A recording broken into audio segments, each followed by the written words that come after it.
Mic check, mic check. Okay. Let's see. Can I get a mic check? Mic check. Mic Mic check, check, mic mic check, check. mic check, mic check.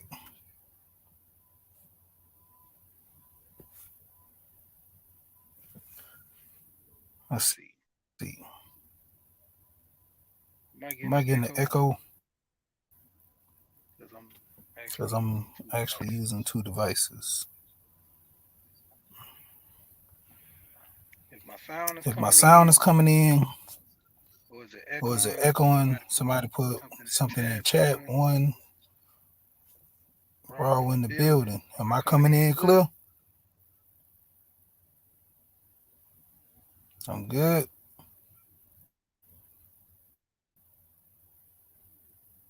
A little echo, so Echo, that so that means my means my other other mic. mic. How about now? Am I good now? Can you hear me? Check. Make sure this microphone is good. Shouldn't be no echo now, because I canceled out my other mic.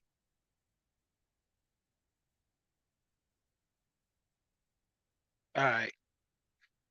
Let me go ahead and cook this real quick, cause I'm actually on my tab. You know, I don't usually do too much on the tab, but we're gonna try to do this. Let's see. We're gonna go to not slide, share the screen. Cool.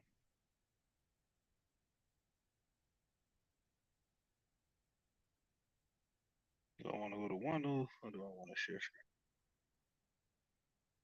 Okay. There. Audio, which I really ain't gonna have no audio.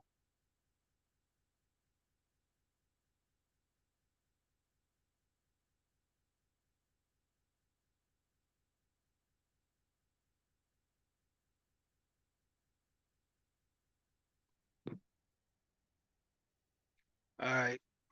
So hopefully y'all can see that everything come through. I'm gonna go ahead and get started because I gotta hit this job.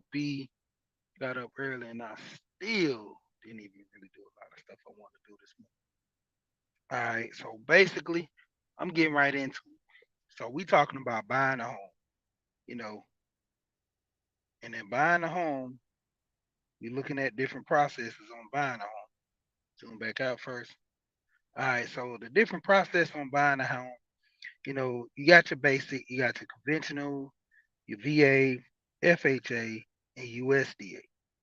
Those are the pretty much mainly four that everybody use to get a home. So when you're buying a home, I'm getting back on my home stuff. Then I'm gonna get on my life insurance stuff again. But I got a twist with the home stuff because for people that know, I went to the Soul Family Expo down in Savannah, so I'm gonna add something else to that. But basically, you know, a lot of people look at conventional loans as putting down 20%. You can go as low as 3% on a conventional loan, depending on your credit. It's different factors that vary. And also, you can actually go to the loan and go to the table instead of putting down 20% to buy your home. You can put down 10%. Like I said, it varies. Goes to your credit, your statements, pretty much how you carry everything, as far as your credit and making your money and stuff too. Because one of the biggest things about buying a home, they want to really be comfortable with you with the idea of you actually purchasing the home and keeping the terms. If you're doing a 30-year term, 15-year, wherever, they pretty much want to make sure you're going to be in good standings on staying in that house and not get put out within the next couple of months. I mean, back in the day, that was their biggest thing was selling homes, getting loans, because they'll make the money if you have the home for 90 days, 2 years, 5 years, and that's what the biggest thing with a lot of people who was getting those variable loans that wasn't fixed. They was going through that headache and that issue. So basically, like I said, going back to it, these are the four. This is the down payment in which most people, you look at for this right here, the down payment anywhere from 3 to 20. You got the VA zero, and that varies as well. Between the VA, the USDA, both of those they vary out. Sometimes it's pretty much just zeroed out. You don't got to put nothing out. But also take advantage of this. A lot of people who do FHA, you see where it says 3.5, that's pretty much the going rate on the FHA. But they literally have programs that you can use, and you can look them up in your state. Actually, I should have did that. Pull that up too, but that's another time. But you can do it. And for those that are coming in, my motto is this: I don't have to tell you I'm a licensed agent, licensed loan officer. I always tell people for the fact of my channel is putting out the information. It's up to you to go do your homework. If you want to go down there and run down to a bank and say, "See, we here said that y'all giving out loans for something special, this and that." Hey, by all means, do your homework. I don't have to tell you I'm not a financial advisor. I'm telling you based on my knowledge, this is what I've gained and this is what I understand, and you can take it as a grain of salt. At the end of the day, it's basically on you. If you want a home, do your research. Look and see what you qualify for. Know the different terms, know the different things that are out there that can help you, and make sure the things that's out there that won't hurt you. Simply is getting an agent that's in their best interest. They're selling you a house, whether it's crappy or not. Make sure you trust and deal with your agent. Make sure the agent that you pick pretty much is looking out for your best interest. I've heard horror stories where two agents got together, the seller agent, the buyer agent. The seller's agent looking to hurry up and sell the house while the buyer's looking, and they team up to sell a crappy house. So basically, you want to make sure your agent has your best interest in all. And then going back to the fact of getting your home, agents like to upcharge. If you can qualify for a $300,000 house, that doesn't mean you need to buy a $300,000 house. If you qualify for a $300,000 house, you still need to buy within your budget. Most people don't know the term, but it's called house poor. If you're going to be house poor, that means you're most likely going to be living from paycheck to paycheck, basically breaking even or just about breaking poor if you're in this situation. So make sure that you know your options. When buying a home, know that you do qualify for certain programs, but you got to go out there. Nobody's putting nothing in your hand. Very seldom we get this information. You know, you mostly can get this information if you go looking for the work. That's the thing. I went to a lot of home buying seminars. I went to home buying seminars. I learned about inspection. I learned about certain things with agents. There were agents there that were snitching and telling on other agents how bad they represent you and don't have your best interest. So when it comes down to it, I kind of dodged certain bullets on certain things because I understood who I was working with or what I was working with when it came to agents.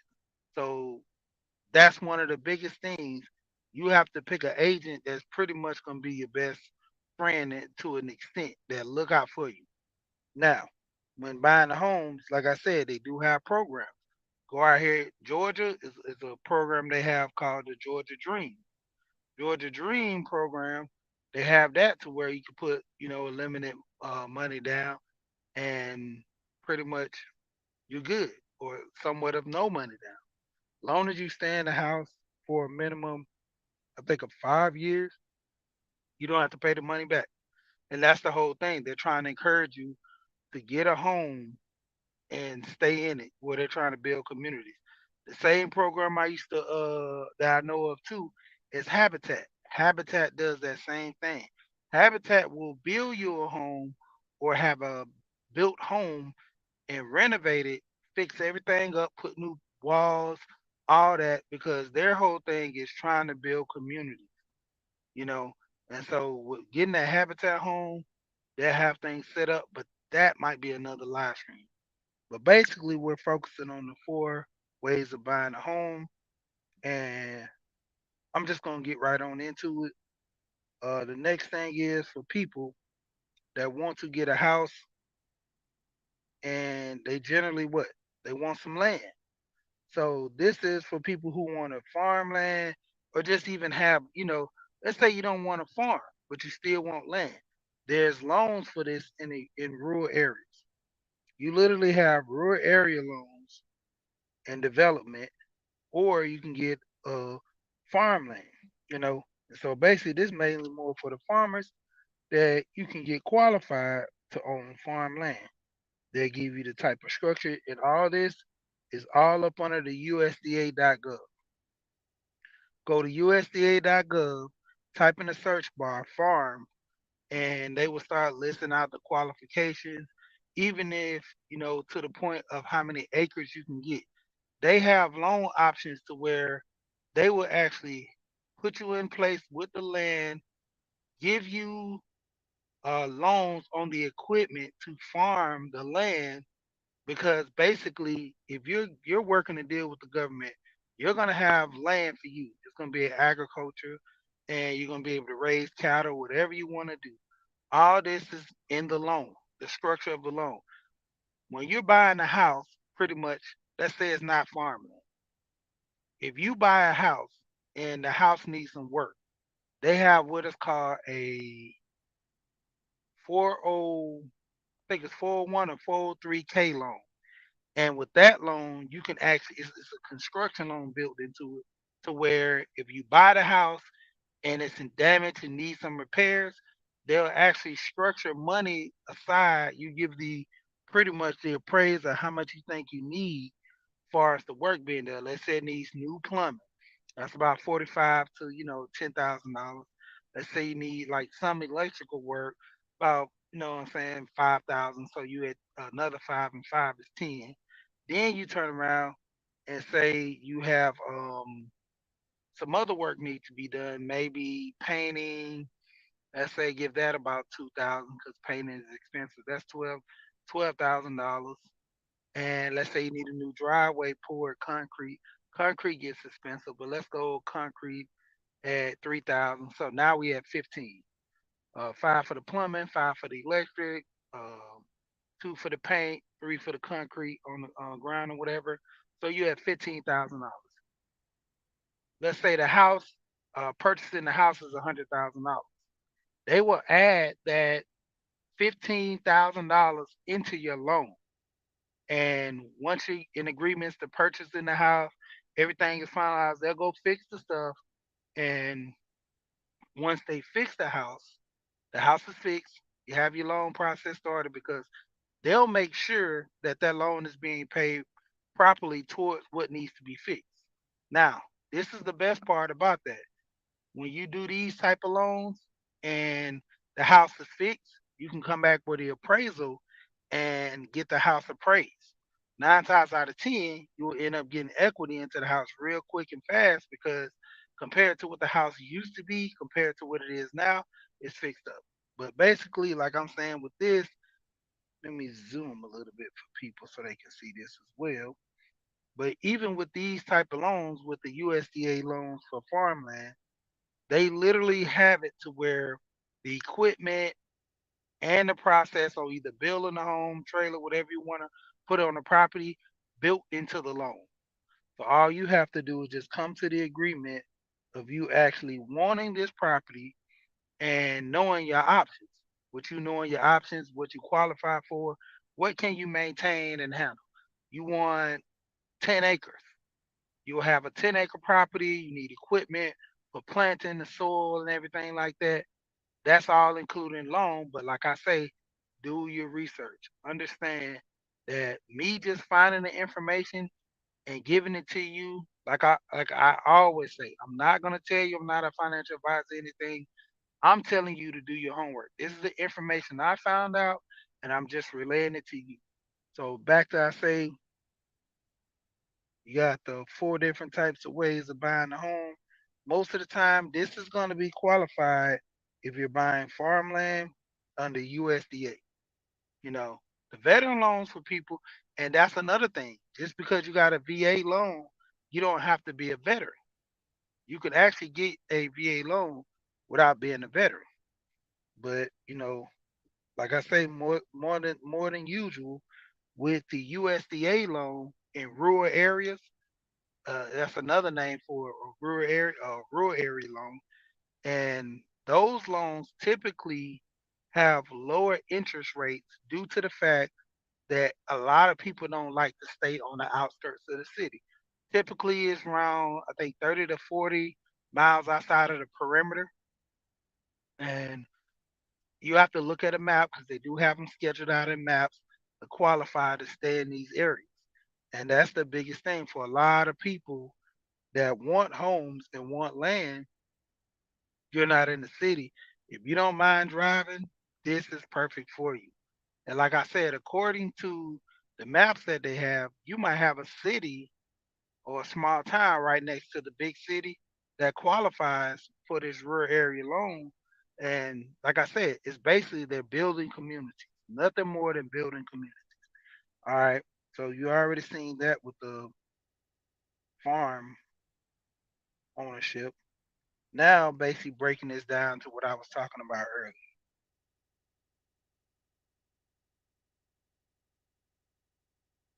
If I can zoom it just right for y'all. Might could do both of them on the same tree. All right, cool. So basically, the process USDA.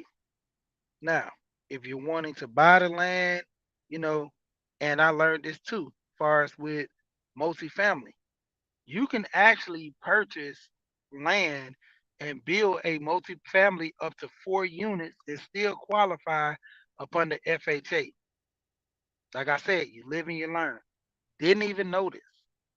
So for people that buying their first home, you can go literally go through a program and put no money down, building a brand new home or brand new duplex, quad, or whatever, and you be the first one living. All this is funded back through these loans. A lot of people are just not knowing. Like I said, a lot of people like building a new home because they say, well, I'll be the first one to put a scratch on the floor or dent the wall or something like that. People literally don't know when you're actually purchasing the house, you can qualify for a new home. And then this is another thing as well. A lot of new subdivisions, they have their own banking system. So technically speaking, they're literally trying to sell these houses like hotcakes. They will put up a package for you that can, just too good to turn. But the point of it is knowing your options. And like I'm saying, do your research, look at the company who's building the homes, and look at the company who's representing homes. There was a situation in Texas where this one couple put down it was upwards of $200,000 to $300,000 on a $450,000 home. Had the house built, everything to their liking, got all the way down to signing the paperwork, did all that, and one of the agreements was for them people to sell their home that they're in now and get in a rental property for about 6 months to a year, and their home would be built. They built the house right at the time of C-19, so they had took an unexpected turn to about almost a year and a half, maybe 2 years. They still endured the process and kept everything going all the way down to the point of closing. That's when the market hit a boom in 2020. That company literally took the home that they built, customized everything to their liking, and just didn't sell it to them. Told them it was off the market, gave them their down payment back. Sorry for the inconvenience, but it was in the contract. And the biggest issue, they end up re-putting it back on the market and selling that house for double. The house went for about $850,000, so a little bit under double because it was for 450, but a little bit under double if it was at 9. But the point of it is, another family or somebody, whomever, or just in general, because the market was so good, they took the house and sold it for far more value. And the house probably was only maybe $200,000 to build, if that, or 150,000 to build. But because of the structure of the loan and the process of everything, they buy things in bulk. That family was so mad. But the thing of it was, who are you going to sue? The contract stated that the company, I'm trying not to say the name, I keep popping the name up in my head, trying not to say it, but they're saying that this company had it in the contract to where they can cut ties with a home buyer at any time for any reason, no questions asked. So that's why I say do your research if you're buying new construction, anything. Always do your research. Look at contracts. Make sure the contracts that you sign and benefit you. That's why the whole process of buying a home with the lawyers, uh, preferably people always want to use their lawyers. Pay that extra money and look at the contract through your lawyer as well. It's up to you because my thing, like I tell people, if I buy a car, that's somewhat of a 5 to 7 year. Now they're doing 9 and 12 year loans on cars. That's ridiculous. But the process is this: that's a 5 to 7 year mistake. Buying a home, you're looking at a 15 to 30 year mistake that's going to literally hunt you if you make a mistake on buying this home wrong. And what I just heard about, I think it was yesterday, they're actually going to do the process of a 40 year loan for people with bad credit to qualify. And that just put people with bad credit farther into debt. So I think that's going to come out in a little while as well. But like I said, getting back to this, we did the process on, buying, building, refinancing, repairs. Then we're talking about buying a multifamily, or building multifamily, you know, things of that nature. Go to the business aspect and see this goes back up under the USDA where we just talked about with farming in rural areas, starting the business, corporations, all this stuff. Everything pretty much can go up under that umbrella of you actually buying land and building farmland, pretty much to your liking. You know, they have qualifications for loans. People, beginner farmers, all this is on the USDA website. Like I said, a lot of people who are into farming can qualify for this stuff. But the thing of it is, if you don't know it exists, how can you qualify for it? And like I said, I'm gonna try to make this quick because I'm trying to get out of here. But this is Georgia. You know, I stay in Georgia. Pretty much, you see all the green dots. That's like a lot of big hub areas where a lot of homes are listed. So as you can see on the side over here, let me see if I can pull this up and bring it to the mainstream. You literally have the houses that are on the market today as of right now. Within the last 4 weeks, 20,050 houses have been placed on the market. Homes for sale, right here, you see all the numbers: 36,891. Condos, detached, townhomes. And this the median range on the prices of homes: 355,000. You know, sure, this is a listing of everything as far as the context, the sales, how many sales, you know, average days on the market 126. So this is a hack for people that are looking into buying houses around this time. A house that's been on the market for at least 126 days, you might can negotiate. Any house that's been on the market for over 200 days, there's room for negotiation if you want to buy that house. So let me try to go into here, see if I can pull up some houses in the area and, get you guys looking. Basically, just, go from there. I'm in Atlanta right now, zooming in instead of actually, oh, well, yeah, let me zoom in first. And then I can go ahead and adjust for the bedrooms and things of that nature. All right, so now the houses are starting to pop up due to how close I am. I have a house in Douglasville. Oh, it's loading. All right, so you have a house in Douglasville, 395,000. This is a 5 bedroom, 3.5 bath. You have a house in Fairburn. That's pretty decent as 3 car garage detached. But the house look kind of small. It's 3 bedrooms, 2 bath. Then you have a house in Atlanta. Mm, it's just the pricing.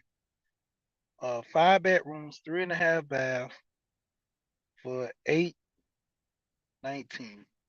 Now I gotta click on this because this don't look like it's worth it. Be the judge. You're sitting on point 0.7 acres. Okay, so it's in the North Druid Hill area. So might be worth some. Well, nope, not really. All right, so let's zoom in on the house. This is what you get for 819,000 in Atlanta. That's the crazy part. And let's go over here. See, it has a pool in the back. Probably it's not upkeep. That roof. I mean, you could tell from the front picture that this house hasn't been updated. You have pine straw on the roof.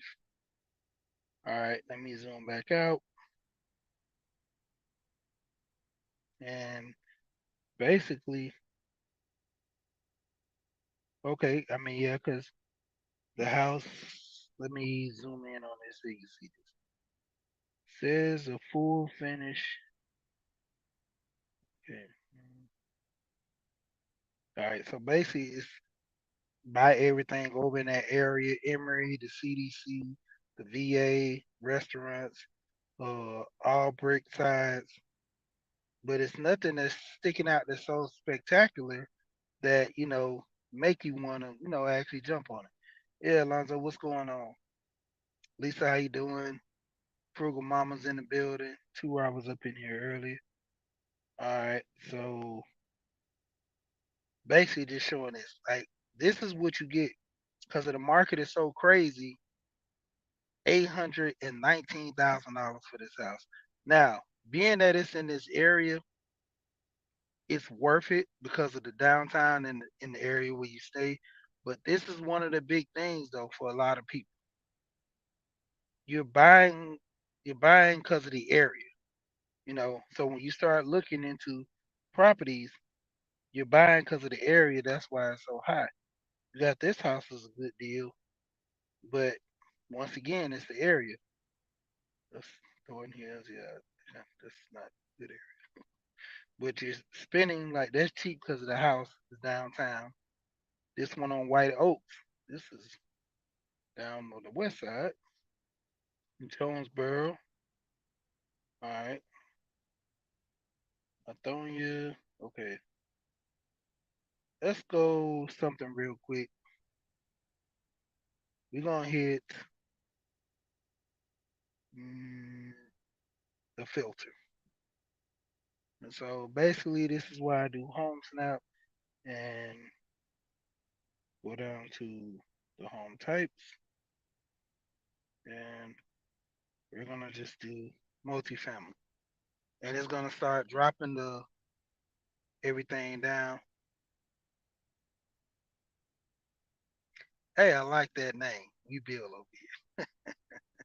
Shout out to you. Shout out to you. Hey, we here though. We are here. I like that name though. So basically, we doing the multifamily, and then let's go back and let's get some other pricing because I know this can get to the millions. So realistically, let's say I'm gonna buy a multifamily and I'm looking for some about 800. So then that drops the price. Um, Not really too concerned on the bedroom status and stuff. And now, see, do I want it in Atlanta close off? And let's see what we get.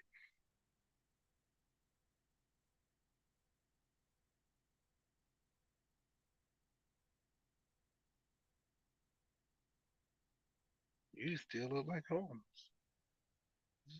18 is the setting or something? No, I put it in multifamily. This is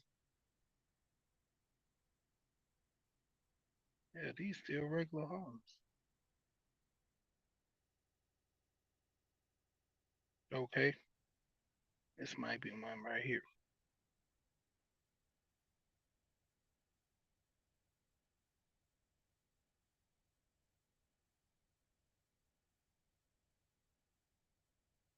A little lagging on here. Going on, Pastor. All right. So basically, woo, we like some work, but this is where we at. Less than 12 acres. Okay, so this is a investment property for 10 units. And as you can see in the picture, this is what you'll be buying. 10 units, 800,000. And let's get into work.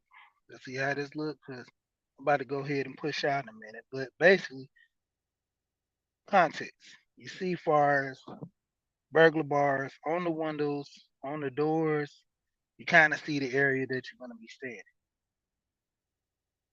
Let's skim through these pictures. All right, backside, same thing. A little upkeep. Personally, I cut those trees down and go from there. All right, you're gonna have to do a good little bit of renovation. It look like the walls are cedar block. Has some leaks, no central air. So you have to take all this into factors when revamping and building this place up.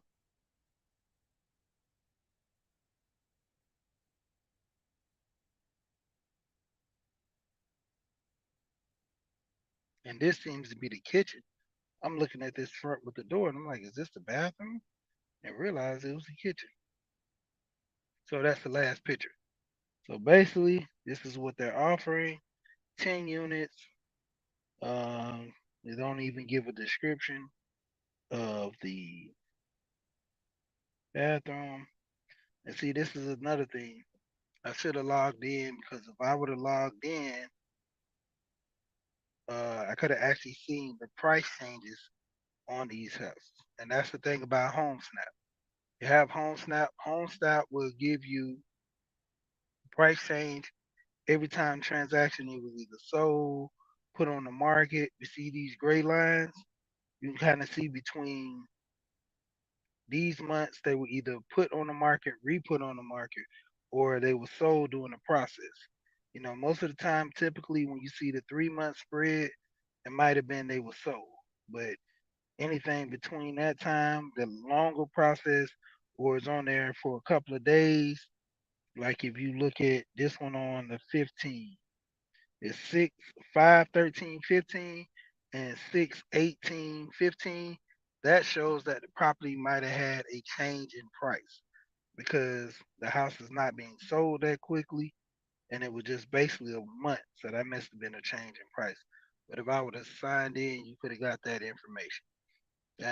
And to me, that is a healthy, kind of price on that house. And let me see for further information. Let's get the location because see if it's worth actually, putting money into.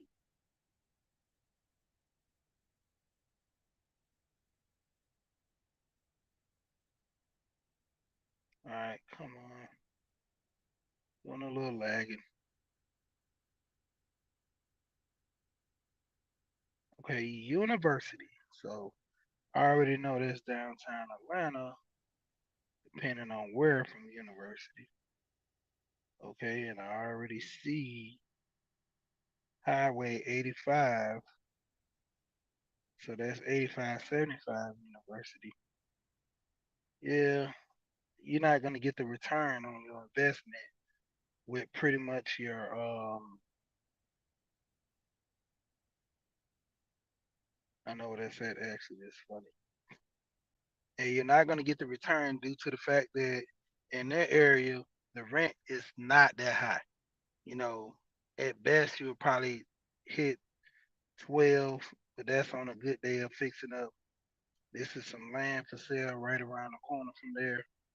See what this is over here. This is a house, 3 bedroom, one bath for 220.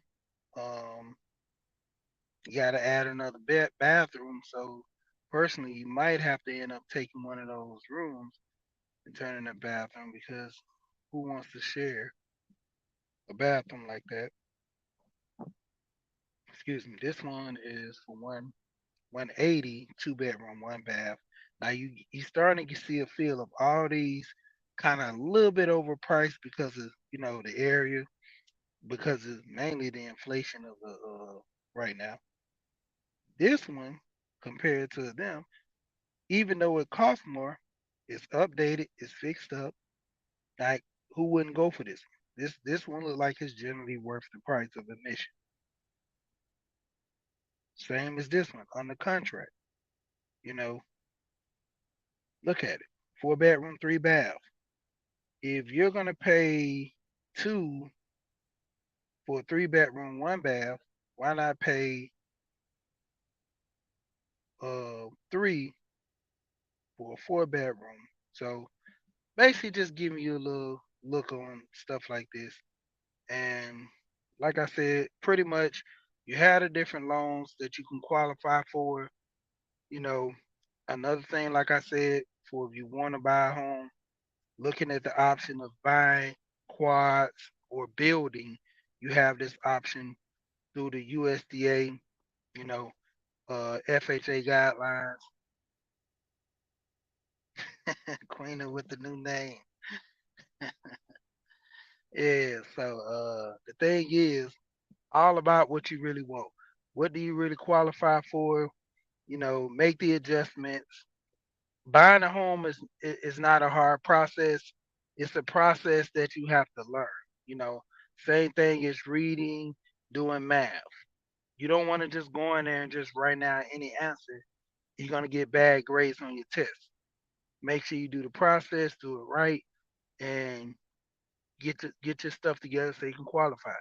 One of the biggest things that people didn't really, and enforce me a lot is about getting certain things on my credit squared away. Even though I really didn't have nothing on my credit but one credit card, but still getting that one credit card squared away where I had real good credit, excuse me, and bill credit. You know, that's a lot of times people tell you how to clean your credit, but people are not telling you how to build your credit, getting secure cards and then getting them to unsecure after you have them. My advice is getting big payments. So go get a secure card with $5,000. 9 times out of 10, if you manage that right, the company who you got the secure card is going to actually give you your money back and give you an unsecured card. And that's worth, gold because when you're in situations, that's what the car is typically supposed to be used for.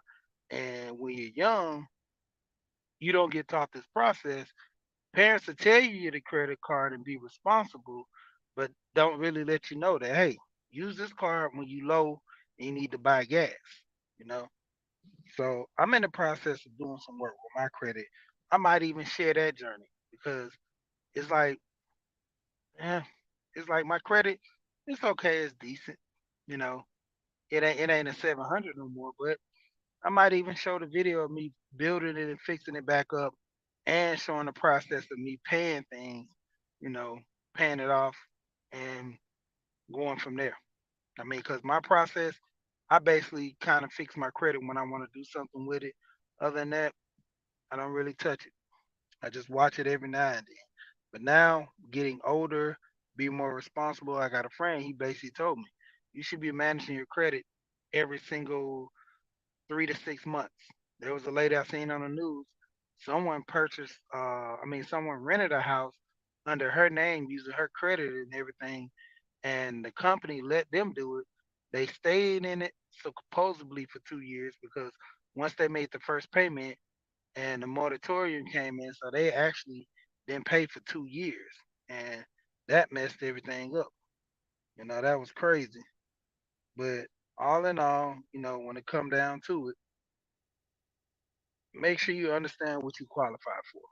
I always have to tell you this, this whole thing of being, I'm not a financial advisor. I tell you this time and time again. Do your homework. Same thing in the church. I tell people, do your homework. Pastor tell you, say, give your money to God and be a cheerful giver. And the thing is, you're not supposed to be a fool. Do your research. That's how a lot of people got, finagled and play games, I should say, with dealing with the church. They just listen whatever somebody say. They'll go read the good book for themselves, and that's how you get taken advantage of. You know, you're not supposed to be a fool. You're not supposed to give your last to the church or anybody. You know, and that's the biggest thing with this on YouTube. Take everything as a grain of salt. I always say I can learn from a smart person and learn from a and learn from a dummy. A dummy can teach me not to do things the way they did, and a smart person can teach me how to maintain a level of understanding so I can get things done properly. And with that being said, shout out to everybody that came through. Like I said, buying a house is not hard. It's just a process. Make sure you understand the process all the way down to your loan officer. Know your agent who you're dealing with. Make sure that agent has your best interest. Make sure overall you sit here and read, study. There's videos. You can literally drive down the road in traffic and listen while you're in traffic. You listen to the radio anyway. You probably on calls anyway. Take a few minutes and understand this process because that's what I keep telling you. 5 to 7 year car mistake, that's manageable. A 30-year loan mistake, that's crazy. Even if you refinance, if you got it a bad house, you're stuck with that bad house until you sell it. And 9 times out of 10, depending on the market, it's gonna be hard for you to sell. So, like I keep saying, do your research. I don't have to tell you that I'm not a guru, I'm not a loan officer. I'm telling you, as far as the information I know and I found out, I'm passing it to you. It's like running track. The baton is in your hand. What are you gonna do with it? Are you gonna take this and run, or are you gonna linger the information, or not at all? The choice is yours. But until then, you know what I always say: we here and we gone.